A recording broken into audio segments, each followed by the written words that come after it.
Good morning. My name is Alieu Jawo from the Geological Service Department of the Gambia. The discussion would be on the challenges of ASM sector in the Gambia and the involvement of the Geological Service Department. My presentation outline is the introduction to give a brief background of the geology and mineral resources of the Gambia, the legal and institutional framework, the mining sector in general, the artisanal and small-scale mining activities in the Gambia, the main challenges of ASM in the Gambia, and the way forward of the ASM in the Gambia. Just a brief introduction. The Gambia is one of the smallest countries in mainland Africa. And I am surprised that there are even Ghanaians who will ask where the Gambia is. Because you are so small in the corner.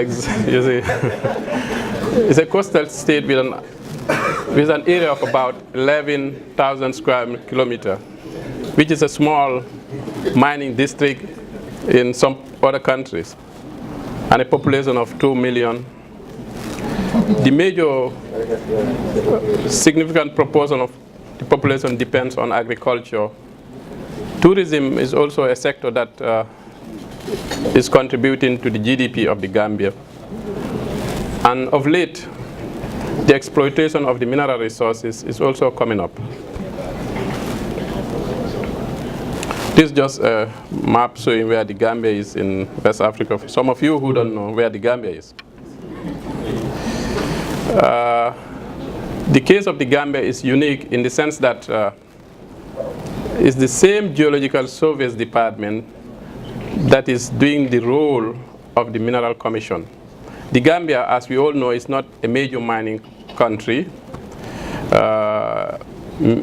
We are not involved, or we are not mining like valuable minerals as the conventional type of mining happening in some of our neighboring countries like Liberia, Sierra Leone, and others.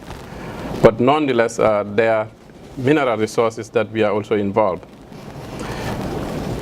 The Gambia is located in the central part of the MSGB basin, which is the Mauritania, Senegal, Guinea-Bissau, and the Gambia. The first geological survey of the Gambia was conducted in 1925 by W.G. Cooper, who was then working with the Gold Coast Geological Surveys from Ghana. And then after that, there were a series of other geological investigations that were conducted. And in that 1925 report, there were reports of pexes of gold and tin in the alluvial deposit in the upper river regions of the Gambia, which is closer to the Senegal Oriental, where we have gold, and Mali, where we have gold mining going on. This is just the basin. The Gambia is in the central part of this MSGBC basin. This is just a geological and mineral map of the Gambia depicting some of the mineral deposits we have in the Gambia. The mineral resources of the Gambia are mainly of sedimentary origin. The main minerals are quartz sand, big minerals like ilmenite, rutile, and zircon, cockle shells, clay, laterite. Anomalies of gold in the upper reaches of the Gambia have been reported. As I said, the legal and institutional framework, the Geological Department is playing both roles as a geological surveys and mineral development management. The geological surveys, our responsibility is to carry out geological exploration and mapping, collect, archive, disseminate geological information. Geological and mineral information can be obtained through the department. We have environmental geology, including the geohazard. geophysical and geochemical investigation, offer service to other government departments, the private sector, and the general public on geotechnical matters. The mineral aspect, or the mineral resource development aspect, is the same department that administers the Mine and Quarries Act. It is the main legislative framework governing the administration of country's mineral resources. These regulations have been developed in consultation with other government-relevant institutions. It regulates the exploitation of the country's mineral resources. And before 1994, ASM, as we known, were free for all, and we are on a subsistence level of ventures. We do it in our backyard just for domestic consumption. The implementation of the regulations and policies on mineral development is within the department. Processes giving of recommendation. In our case, the department gives recommendation to the minister responsible for mineral resources before licenses are issued, and is the department, Geological Survey Department, that does that work. Monitoring and supervision of the mineral resources. We have an inspectorate unit within the department that is responsible for inspection of mines and quarries within the country. Their environmental and social obligations is much emphasized in our mineral activities. Again, ECOWAS, as we all know, is trying to harmonize our mineral policies, our act, just like this forum is doing, to bring in line with the activities that are happening within our sub-region for easier monitoring, for protection of national interests, so that governments and could benefit adequately from the resources. Access to information, as we are saying, is inadequate or lack of information for the ASM operators. How do we make it available to them? Human rights obligation and dispute resolution in terms of lands and things like that. The National Environment Agency of the Gambia administers the National Environment Management Act and any environmental regulation. The department works in full consultation with the NEA in terms of those acts. The mining sector in the Gambia, as I said, the ASM, there is a tiny distinction between artisanal and small-scale mining in the Gambia. What we have is major and minor mining operation. The major is the large-scale mining, and the artisanal small-scale are called the minor mining operation. In the case of major, you need a prospecting lancing, while for artisanal and small-scale mining, you can just have a mining lancing. As I said, the development part of the Gambia mining sector is unique in the sense that we are not a major mining country like other countries. Whereas in other African countries, the production and export of valuable minerals like gold, diamond, is the concept or is the target. In our case, is the production and processing of construction aggregate to supply the internal construction market. Knowing our situation, to achieve this, the development part, or the objective of the government is to improve and implement measures aimed at stimulating the demand side of the construction industry. Currently, mining activities in the Gambia consist essentially of a number of basic and informal artisanal ventures. The main focus of the activities are on cockle shell, sand winning, and limited clay and sand extraction. These are just pictures showing an open pit clay mining in western part of the country. The heavy mineral sand mining is the only major mining operation in the Gambia for the past 20 years or so. It was mined in the 60s by a British company, but operations were stopped at some time, and in the 1990s, operations have started. It's the only major mining operation on large-scale mining. The rest are on artisanal and small-scale mining. These are just laterite mining. To come to the artisanal and small-scale mining, as I said, in the Gambia, they are categorized as minor mining operations. There is no distinction between the A's and the SMs. That's the artisanal and small-scale mining. We just categorize them as minor mining operations. And about 90% of those involved in mining activities in the Gambia are in the ASM. It is common to see farmers, and I even heard that yesterday one of the presenters saying, teachers during holidays joining the ASM. And in the Gambia, it's no different. The rainy season is 4 months, and the rest is dry season. Most of these farmers join the artisanal ASM during the dry season.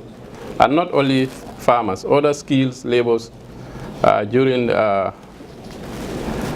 when they are not active in their own areas, they join the ASMs.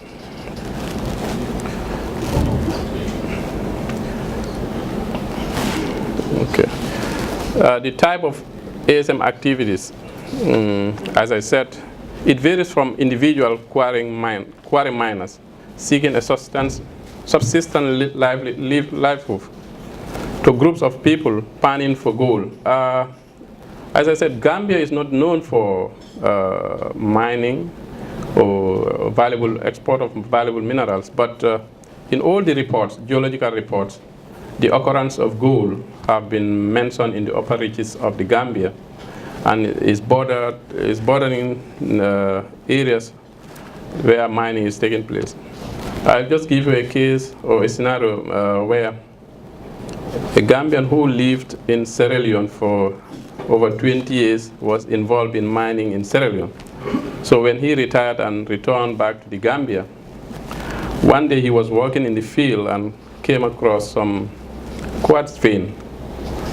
And when he saw those quartz vein in the upper reaches of the Gambia, he told them, look, there is gold or diamond in this area based on my experience. And it creates a euphoria where there was a gold rush in that area, people looking for gold and diamond.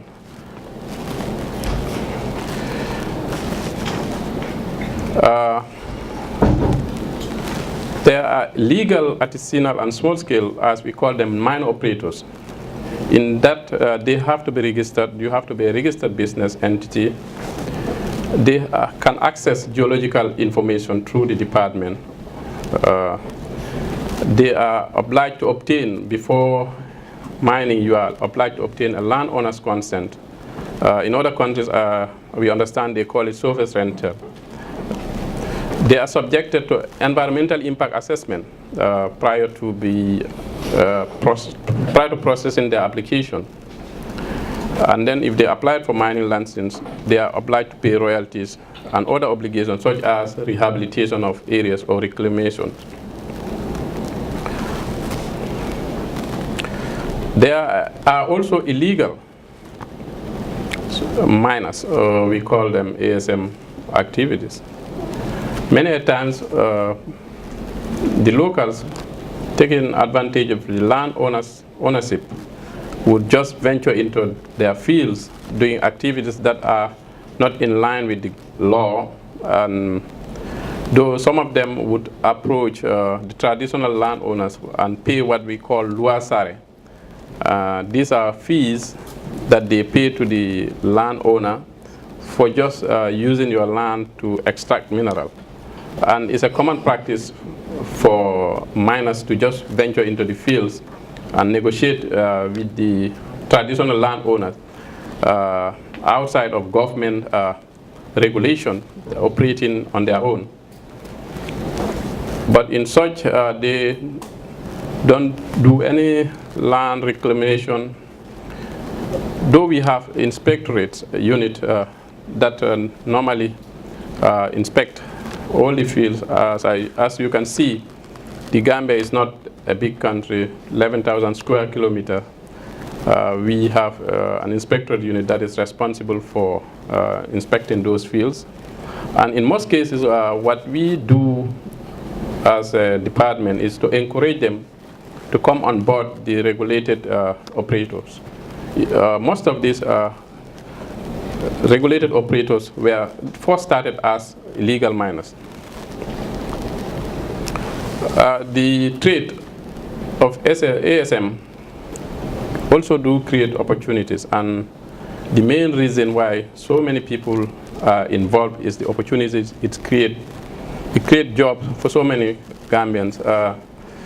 The unemployment rate in the Gambia is high, and it's one way of having employment. You don't need to apply. You just take your pick us and you venture into the field. It also stimulates the economic growth in the country. As I said, ours is different from other countries. It's the construction industry. And for the past 15 to 20 years, there have been boom in the construction industry as a result of this sector. Royalty paid through the regulated ones also increase government revenue. And we've seen it reduces the rural-urban migration. In the past, as I said, before 1994, it was not a commercial activities. And during the dry season, most of these farmers would migrate to the city to look for a second job before the rains. But now, because of this ASM, during the dry season, instead of moving to the city, they will stay around and engage themselves in the ASM. Though there are challenges of this ASM in the Gambia, the environmental hazard is a common phenomenon in all the other West African countries, as the previous speakers have said.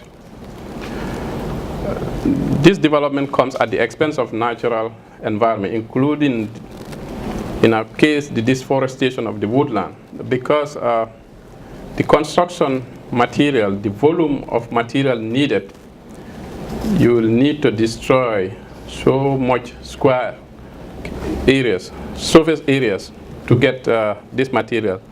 There's huge or large-scale destruction of the environment due to this mining operation. Child labor is common practice.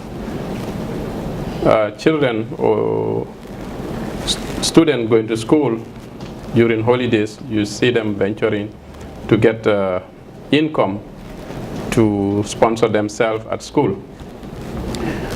You see women undertaking risky jobs or doing manpower job. It leads to traditional land dispute and conflicts. The Gambia is densely populated, though small but very densely populated.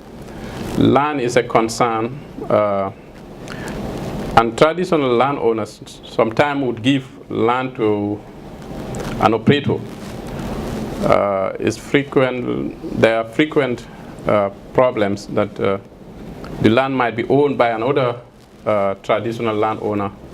And these are issues or challenges that hinder even the progress of mining, because once that issue comes up, there is measures that the government will take, that is, they will halt the operation until the land issue is resolved before normally they allow mining to continue.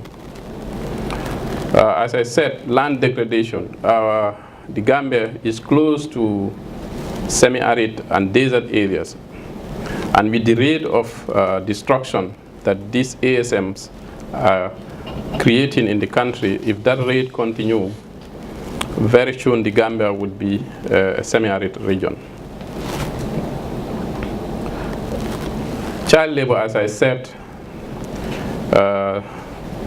you see as young as 9 years, 10 years in the field. trying to get something because some, they just have to do it to pay their school fees, some supplement family income.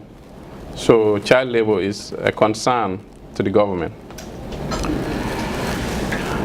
As you can see in this picture, the image is not very clear, but there's a lady, there's a woman with a child, and a breastfeeding child, maybe 2-3 years old or less, in the field. And it's common to see as young as 2 years in the field. What they do is they will pay a young girl of maybe 9-10 years to take care of that child, but they will all be in the field, and the pollution, the environmental hazard exposed around them could affect their health. You see women doing some risky undertakings.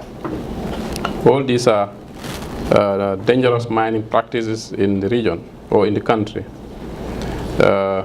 You see women toiling the whole day trying to get a living from the field. Environmental destruction caused by ASM mining in the Gambia. This one is also an area that is completely destroyed by the ASM mining. The consequent lack of adequate regulatory and policy framework can prevent formalization of the sector, as we said.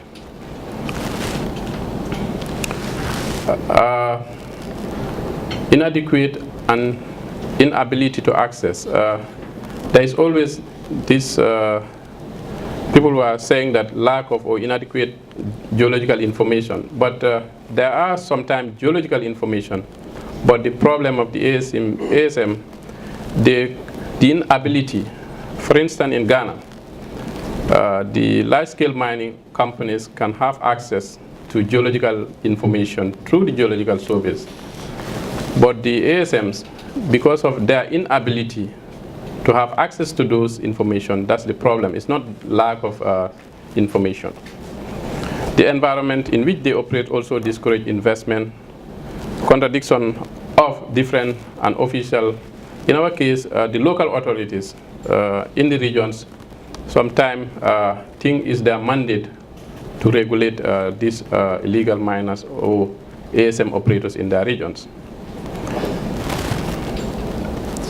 Inadequate, this is an area in the Gambia where there was a report, as I said earlier, that there is gold or diamond in that region, and there was a gold rust.